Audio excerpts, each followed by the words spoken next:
All right, you guys. Well, I've just finished the premiere of the first episode of this season. Technically, I'll get to that in a minute. It is entitled Space Babies, and my God, do I have thoughts. You guys, I am so mad. I am so mad that I ended up liking that by the end.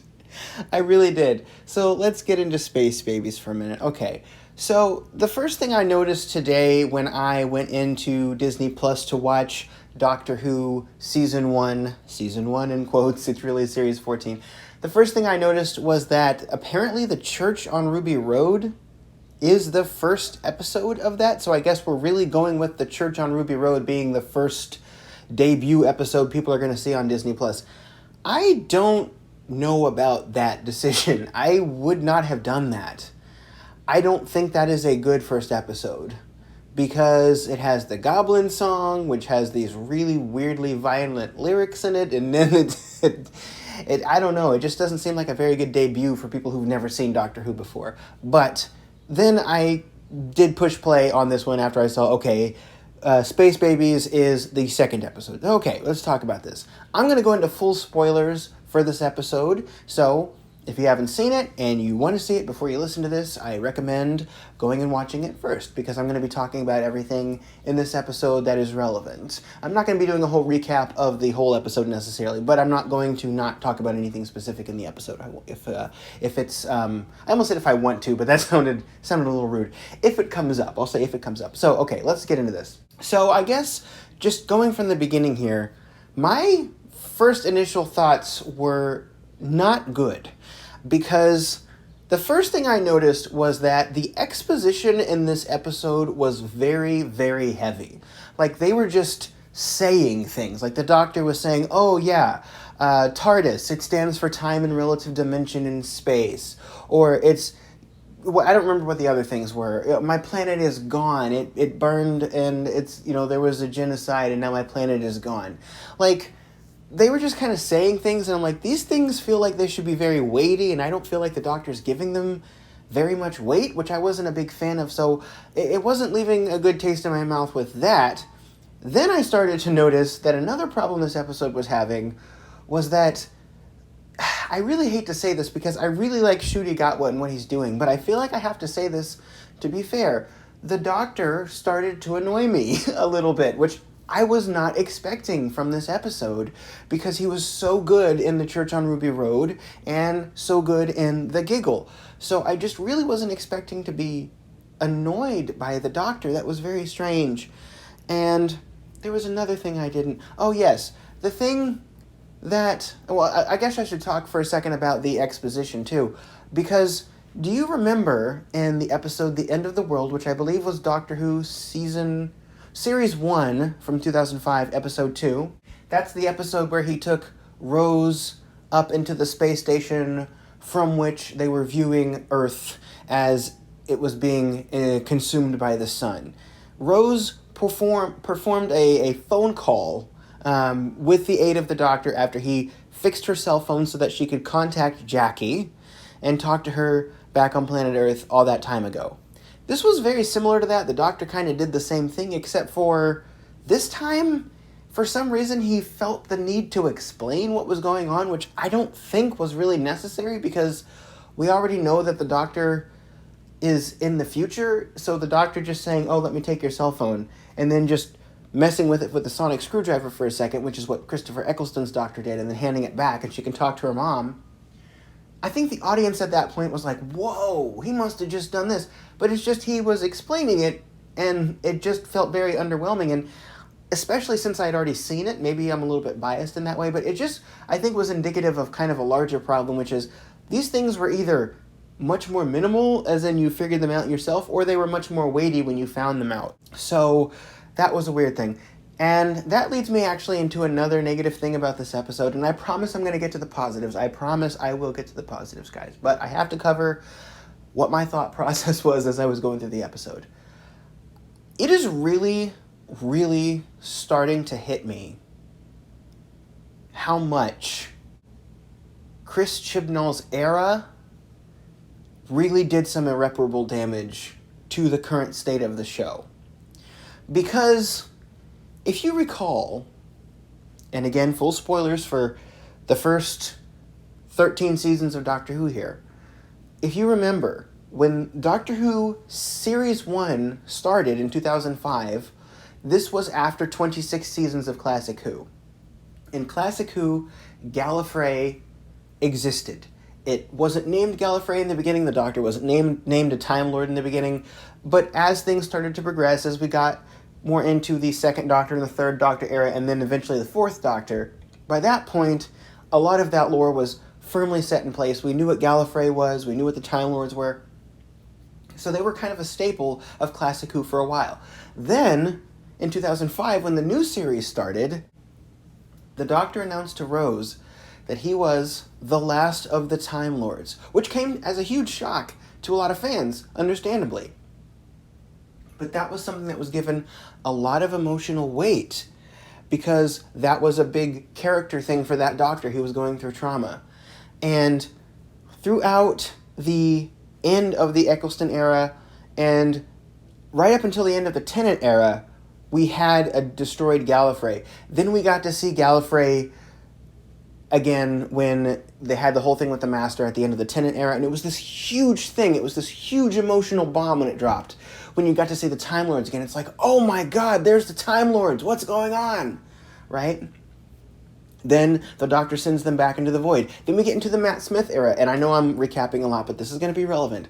We get into the Matt Smith era of the show, and we get that whole thing with the cracks in time, and then we have Matt Smith rescue Gallifrey. At this point, I believe this is Doctor Who Series 7, which means we've had the first 7 series of the show with Gallifrey destroyed. And it took that long to bring it back. But even then, he can't access Gallifrey. Then we get into the Peter Capaldi era, which is my personal favorite era. And at the end of that era, toward the end of the first third, because it's the end of season 8, we got Missy telling him that Gallifrey was back, and it wasn't, and how much of an emotional, gut-wrenching thing that was when he realized it wasn't really there. Then we go all the way through Series 9, and the Doctor goes through this confession dial, and it takes 1 billion years, and he finally goes the long way around to get to Gallifrey. Right? And even then, the Gallifrey episode, yes, it was a little underwhelming, but at least then, we knew that Gallifrey was there, the Doctor could go back to it in some way, right? But there was still some weird timey-wimey stuff going on there. But that was such a triumphant moment. That was such a big deal. I don't know that people who weren't watching at the time could really get the full scope of how big of a deal that was. And I'm not saying oh, you had to be there and I was there and it's so cool that I was there and you weren't. I'm not trying to say that kind of thing, because I don't know a lot of people in real life that I know in person who watch Doctor Who, so it's not like I was at a big fan thing or something. But even on social media, and for people who were reacting to it at the time and people that I knew, it was just a huge deal that Gallifrey was back, And then Chris Chibnall, in his era, I'm going to try to tone down my voice here so I don't sound too angry about this. Chris Chibnall unceremoniously destroyed Gallifrey off-screen because the Master found out something that made him mad, and that thing he found out was also something that destroyed a bunch of Doctor Who lore. So just in a couple episodes, Chris Chibnall just did this thing which just destroyed a lot of lore in the show and destroyed this planet that we spent so much time trying to get back. Because, it's not just a planet. We know some of the Doctor's family. And we know we know one character from the Doctor's family, to be fair. But we know of another one. We know the Doctor's mother was intended to be on that planet too. And we know Rassilon, and we know some other things about Gallifrey. We've gotten to know some characters on Gallifrey over the years. And then Chris Chibnall just destroyed it. The Time Lords are dead, and now they are Cybermen.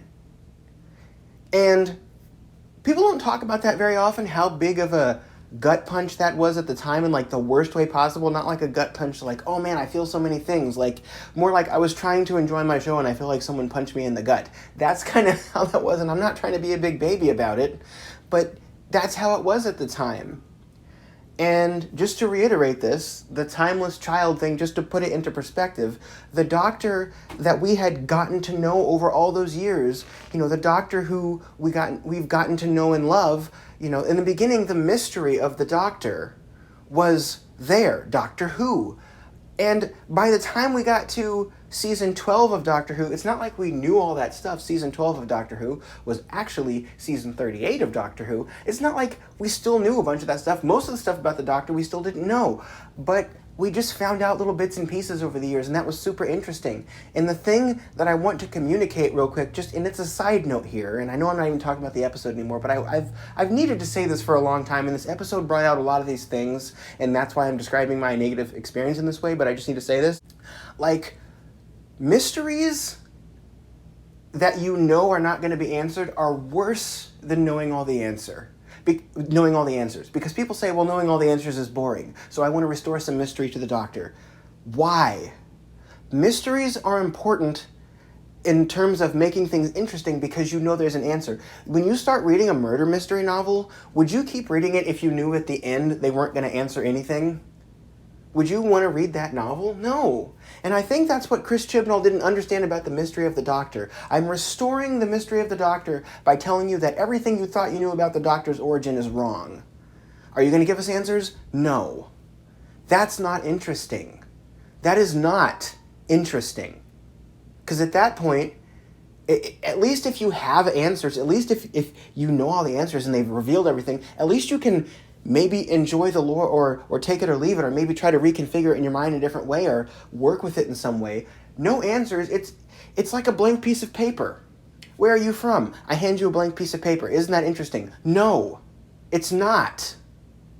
And I really want people to understand that. And I'm sorry I sound angry right now, but this, it's just a show, right? But it's something that frustrates me tremendously, not because Chris Chibnall did something necessarily immoral or something, or even that he did something wrong. I get it. It's the show he wanted. I'm sure he didn't intend anything malicious by it, but I'm just expressing why I'm so frustrated by this.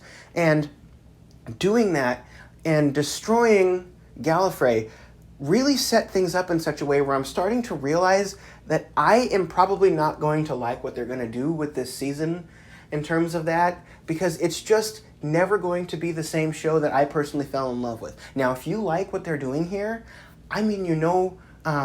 disrespect, because I want you to be able to enjoy that, but I'm just saying there's something to be said for getting to know a show and loving a show because it's doing a certain thing with the characters, and you understand the logical progression of one event to another in character development, and to just take a pencil eraser and just undo all of it in a day and start over, and you say, well, don't you like what I'm doing now? Well, I might well like what you're doing now, but what about the thing that I was enjoying for all these years?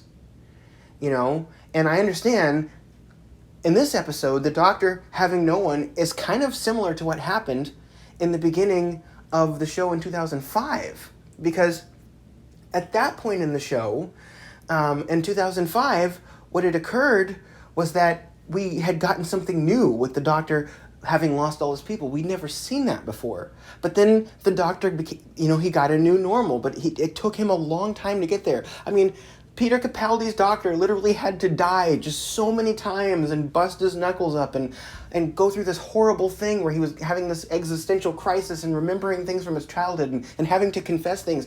And when you do that and then just undo it, I don't even remember where I was going with that, but when you undo that and just redestroy Gallifrey and you don't know the answers just like you did back in the 60s, it's like you're just erasing things at that point. And I didn't want to see a show again where the Doctor had lost his people. We already did that. And I kind of had the same thought with Ruby answering her, taking her phone and calling her mom. We've already done this. I don't want to retread. And I feel it feels very ironic because I heard some people saying things like, at the time, that when Russell T Davies took over again, that they were afraid that Russell T Davies was just going to do the same thing over again. And I was sitting there saying, I don't think that's going to happen. I don't think he's going to do that. I think he's a very different creator now. And even if he tries, it's never going to be the same. But it's like, it does feel like he's trying to make the same show again. And now I'm starting to see their point a little bit more. Like, I don't want that to happen. You know? And it just, no matter how much I enjoy these episodes, every time that stuff gets brought up, I just remember my frustration with this stuff. I just remember the frustration with that. And one more thing that frustrates me about the Timeless Children, because I think I just need to say this because I've said most of it, and I'd rather have all my thoughts on this in one place. The Doctor who stole the TARDIS in his first incarnation, ran away from his planet because he was scared and he didn't like the way it was going, that is the whole thing that made our Doctor who he was. And the Timeless Children, when you put together the fact that the Doctor is some weird alien from another place that we don't know where it is. The Doctor was always a weird alien. Weird's not bad. The Doctor was always a creature that we didn't know, but now we don't even know that the Doctor is a Time Lord anymore. We don't know what creature the Doctor is. And the Doctor had previous incarnations that had their memories erased. That already I didn't like. But when you combine that with the fact that there were actually previous Doctors, meaning there were incarnations of the being which now calls themselves the Doctor, that there were incarnations before William Hartnell, before the first Doctor, that called themselves the Doctor. Please understand what that means. Please understand that that event, which created our Doctor, which made him very relatable because he was a person who ran away from civilization, because we are people who sometimes don't feel like we are happy in our lives, and we wish we could just, rebel against our society and just, go out and save the universe. We all have had thoughts like that, like we just wish we could escape our lives sometimes and just go out and explore what's out in the cosmos and just live a better life. That's just the dream. That's the entire fantasy and escapism of Doctor Who. And they took that premise and they said, no, that one event that made the Doctor who he was, we're actually saying that before that, the Doctor had already done that, and presumably has done it many times in the past, which means that event was not special. That event was basically destined to happen. Because this organization called the Division keeps erasing the Doctor's memory and then allowing the Doctor to take the TARDIS again, presumably. Again, I'm assuming a lot of this. But I've never really expressed this in one video before, but this is fundamentally why I hate that change. It's not about the lore, it's not about undoing the stuff with Rassilon and the Time Lords and how they developed regeneration. That stuff is just kind of annoying in a way that's in my mind when I think about it, but it's not really annoying in the same way that I find this annoying, which is that it takes the entire emotional appeal of Doctor Who and basically rewrites it and makes it less special. That is the harm that the Timeless Children did to this show. And it's really hard for me to watch an episode like this and just forget that. And I thought maybe Russell T would do something, and I know this is only the first episode, and maybe I'll eat my words later and apologize. It's possible stranger things have happened on this channel. But, I'm just starting to think that no matter what Russell T does, I just can't really swallow that. It's hard for me to just let that go. Because guys, understand, Doctor Who was a show which was very emotionally appealing to me. I watched Doctor Who at a time when I didn't like my work situation, I didn't like my school situation, and I just watched Doctor Who, and it was a bright spot in my life. And it really fundamentally impacted the way I thought about morality. And the Doctor being a character who said, you know what, I don't have to follow what society says. I'm a person who can make my own path. Having the Doctor be that character was so meaningful to me, and having that undone was just, and I don't want to say this word lightly, but to me, partly it just feels unforgivable in the way that the show continues. Not as in I can't forgive Chris Chibnall, but just I just can't let that go, and I'm sorry. So going forward, please understand that about this show and my take on it. But anyway, going from that point, let's talk more about, once we mentioned these things with the Timeless Children, and we mentioned these things about Gallifrey being destroyed, and the Doctor being an orphan, what did I think about the other parts of the episode? Well, okay. So, the thing with the babies, the talking babies and the snot and stuff, I was of two minds about that. The first thing I was thinking about that was just, why? It's just just why. And the second part, you can probably hear in the way I'm laughing about it. It's so silly, it's so goofy, and I have a hard time being mad at it because it's like, this is just nuts. Like, I can't help but think, why are we doing this? This is just not something to get people on board. And guys, if you are removed from the cultural context of this, which I would understand if you're watching this later, maybe even the next year, you might not know this. Disney right now is doing a big push for Doctor Who. They're putting Doctor Who on buses in New York and subways, and they're putting posters up all over stores, and they're running YouTube ads and cable news ads, and they've had Good Morning America, and they've had Seth Meyers. It's like all these venues they've been using to promote the show, and it's like, you're going to have people tune in, and you're going to have goblins talking about, eating baby blood, and then you have the next episode with talking babies and a big snot monster. And I'm just like, who's going to stay for this who's not already invested? I'm sorry to say that. It's like, who's going to be like, yes, because I think there is a way to make Doctor Who appealing to a more of a mass audience, and I'm not opposed to that. I like the Doctor Who bonkers ideas, but I feel like something like Wild Blue Yonder, which is an episode I absolutely loved, I feel like that episode, it has a common thing in it, which is horror. It's weird, but at least it's got the horror thing going for it. This is just out there, like, this is like Star Trek, like 3 times as weird as it normally is on like the weirdest 60s episodes of Star Trek. It's like, this is not a show with mass appeal. This is a very quirky niche show right now. So why are we doing this? And it's actually to the point where it's kind of annoying me. So anyway, okay. So that's pretty much the negative. I know the negative was a lot of that review, but man, I just needed to get that stuff off my chest for a long time. And I feel like starting literally at the beginning of the new RTD era might be a good place to do that. So anyway, but having put all that aside, what did I like about this? Okay, first of all, let's go into the positives. This episode is gorgeous looking. The colors are amazing. The colors are fantastic. The TARDIS, the interior of the TARDIS, at first I didn't like how weird it was that it's just kind of very basic in there, but the lights just kind of provide a colorful backdrop, almost like a screensaver. Now I get it. I like that look. And then you get, the reds and the blues, especially the oranges, is something that kind of reminds me of Series 5, with the way the oranges are just very orange in this, and the greens are very green. It's just a very heavily saturated show, and I think saturation is something we need more of in modern television, because for a while we had that gritty gray look that everything had to look like, and I just don't like that at all. So this, yes, it's wonderful, it's colorful. It almost is as colorful as something like the movie Coraline. It just reminds me of that, so good on that. Side note on that, can we please stop with the flashing lights things, guys? Flashing lights in shows. We just don't need to do it. I understand it's an aesthetic thing, but it's just like, people who have disabilities that give them trouble with flashing, like, we know about it. This is a societally understood thing now. I just don't think we need to do flashing lights as much. I don't really think it added that much to the episode. Okay, anyway, so right around the time the Doctor and Ruby started figuring out what the monster was is when I really started liking this episode. My experience was very similar to that of the Giggle, because I didn't like the Giggle for a lot of it, actually, but until it got to certain parts in there. But the part where the Doctor is laughing when Ruby realizes that the monster is made of snot, it's just so funny. The laughter is contagious, and you can't not be wrapped up in that moment watching that, I think. So I liked that.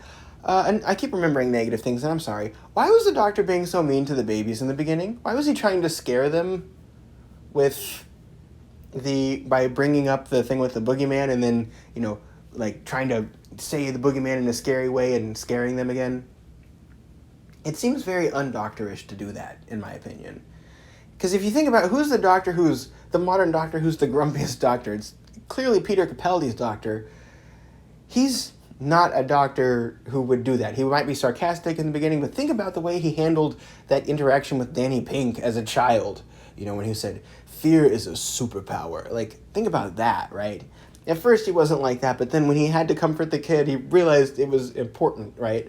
So that's just, why is he giving these babies trauma? Why is he doing that? I don't understand. I understand it's for a laugh, but I really didn't find it that funny, especially because he just kept doing it. I understand that we're supposed to be going, oh, there he goes again. I did not have that reaction. I just kind of thought it was kind of mean. Okay, so having done all that, I'm actually having this weird thought in this episode too, which is, I got rid of it by the end, but I didn't really feel like Ncuti Gatwa was the Doctor for a lot of it. It just didn't really click to have that Doctor energy, so that was strange. I didn't like that thought, but, it passed. The Doctor and Ruby Sunday, I would keep wanting to call them the Doctor and Millie. I need to either use their names or use their titles as characters, but the Doctor and Ruby Sunday, they have really good chemistry. I really like Ruby. Millie Gibson, she is just a very sunny actor in the way she's doing this. Like, and it's a weird phrase. She's just very smiley in this.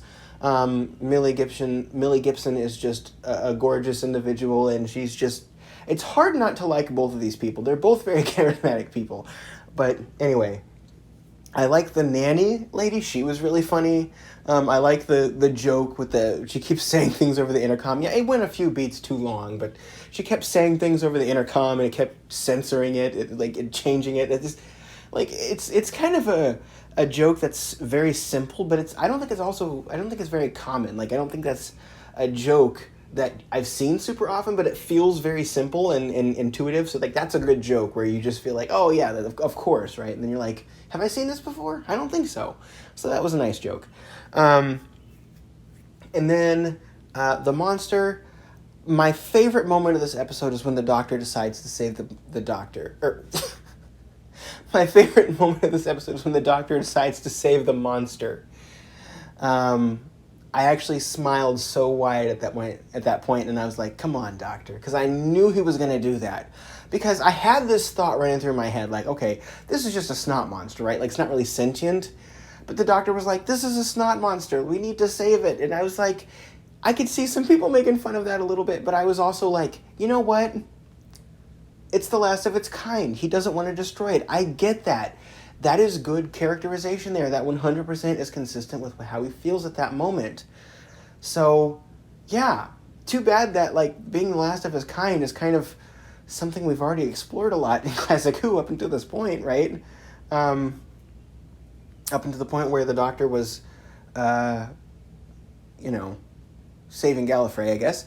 But, yeah, I thought that was good. And then, what else am I thinking? Yeah, at first, I was kind of weirded out by just the close-ups on the babies, and then, like, with the voices and stuff. I think I got used to it, but I still am, like, it's the kind of thing where I have this fear, because I almost feel like I'm invested in Doctor Who doing well. Like, I know Doctor Who is not really, like, one of my children or something, but I almost feel like that sometimes, because I want the show to succeed, and I'm just watching this thing with the babies, and I'm like, oh dear. It's like that clip of Mr. Incredible, uh-oh. I'm just like, oh no, please, people, please, don't run away from the show. I want it to continue. But, I think it was fine. And by the end, I said I ended up liking it because the base is so silly. The Doctor lighting a bunch of diapers on fire to power it toward the planet.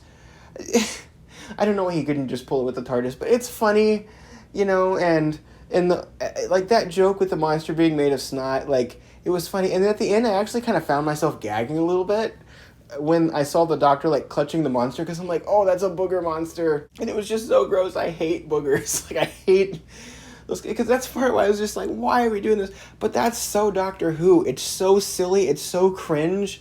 And that's exactly what the show should be. So, like, for half of the episode, I was sitting there going, oh, no, I don't like this. And for the other half, I was going, oh, I really like this, because it's so Doctor Who. I don't know. I'm of two minds about this episode. And I think the moment that made me laugh the hardest was when the Doctor said, tell your mom not to slap me. Because, of course, the mom, I forget her name. It's not Cherry, because Cherry's the grandmother. But the mom's coming into the TARDIS, and I'm like, yeah, this is usually when the Doctor gets slapped. Like, this feels like that's normally what happens here, right? So, tell your mom not to slap me. That was so funny. And then the thing about the Doctor telling Ruby he can't go back in time. So, okay, this is something I need to talk about. I've heard people talk about the butterfly effect thing. I actually don't mind this change. I don't mind the Doctor having to be more careful with the way that he goes back in time, because I think actually limiting some things in shows rather than just saying, like, anything is possible now. I think the anything is possible now changes tend to make shows a little worse, and I don't mean that to be rude, but it's just like people tend to not think as carefully about the details then, I don't think.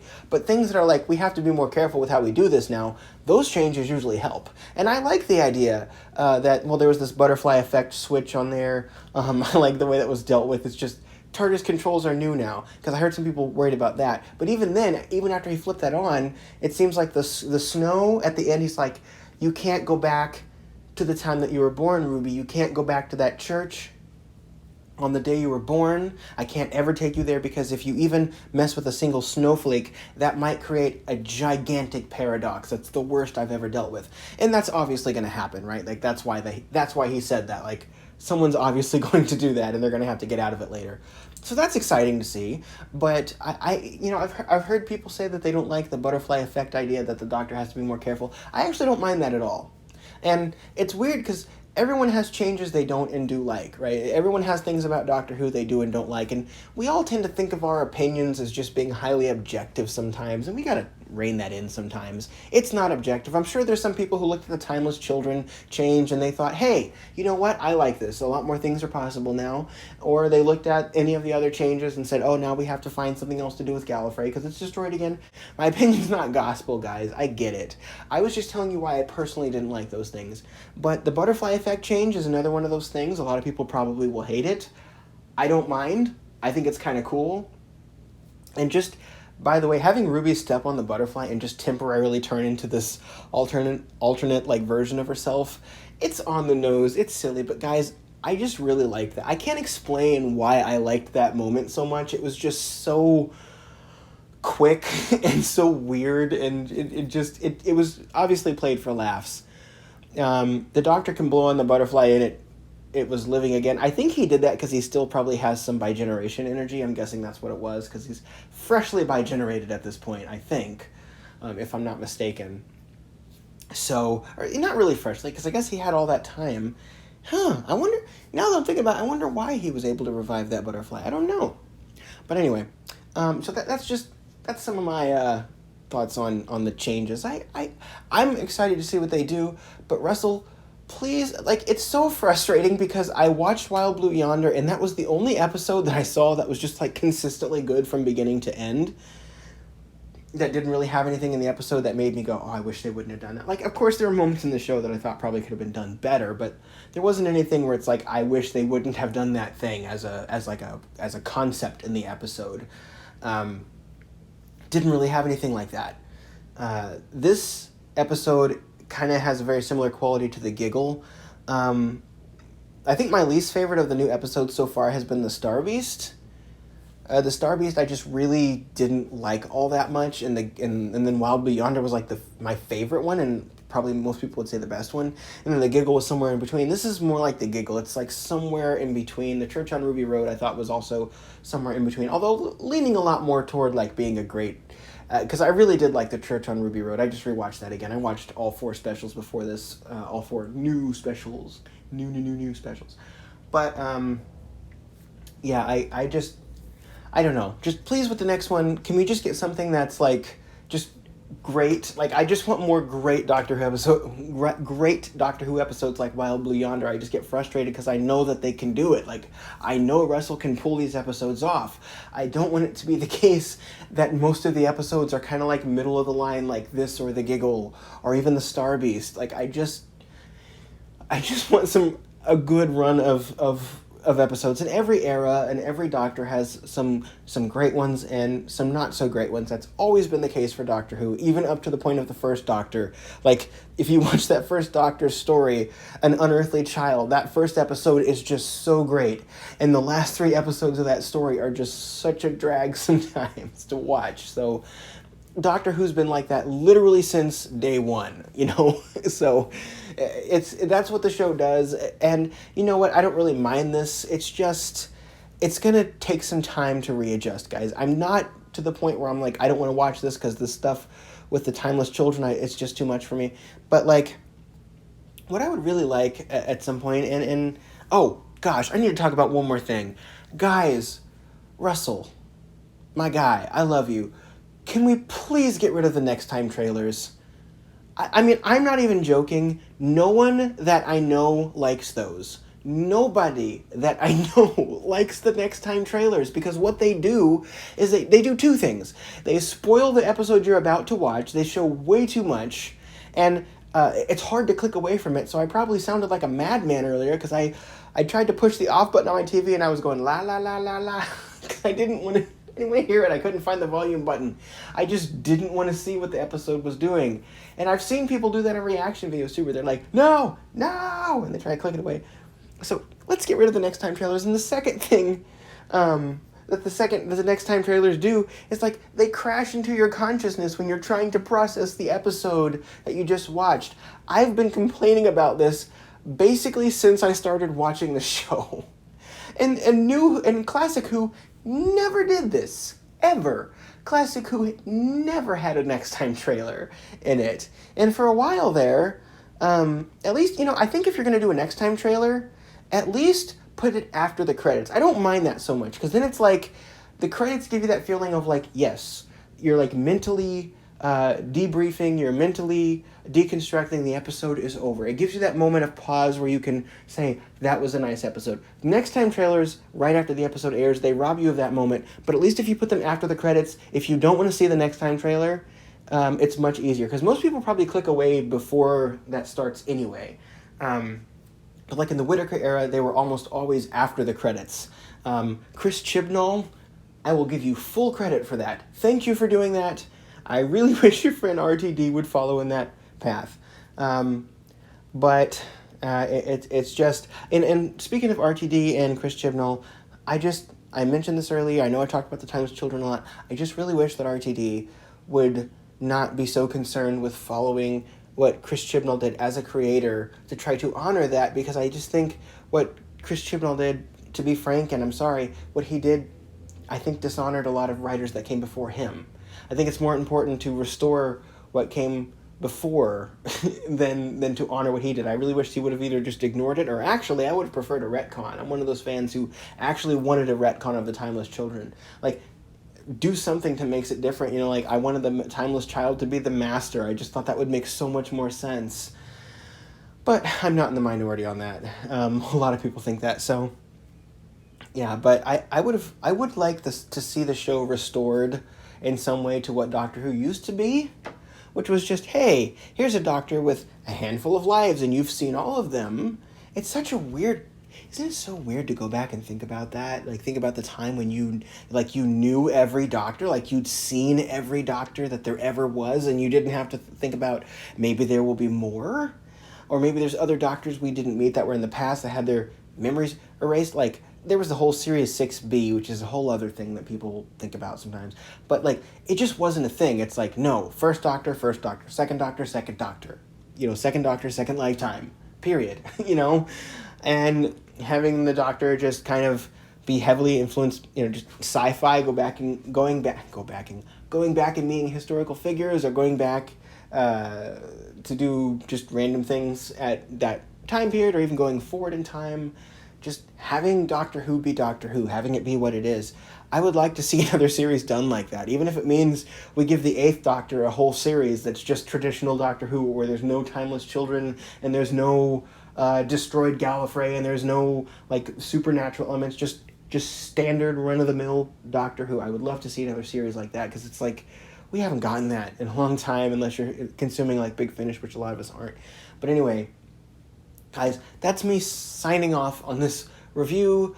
I know I didn't talk a ton about it, but I would give this episode maybe like a 6 or a 7. Like, there were parts that I definitely liked. I like the snow being a warning, by the way. Like, I know I talked about it already with, like, what they said about not being able to go back, but the snow being a warning not to mess with the paradox, that is a cool idea. The screen at the end of the episode, I'm not sure if I'm too sold on the screen at the end. I don't really know yet. I'll have to get back to you on that. But anyway, guys, that's all for me.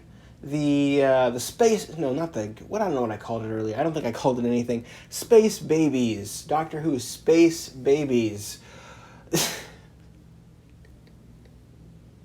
Space babies. What is happening? Oh my god, Russell, it's so crazy. I love it and can't stand it at the same time. Oh, we are back to Doctor Who for sure. Dinosaurs on a spaceship. What is this show? Why am I laughing about this so much? What did you think of Space Babies? Anyway, talk to you guys later. Bye-bye.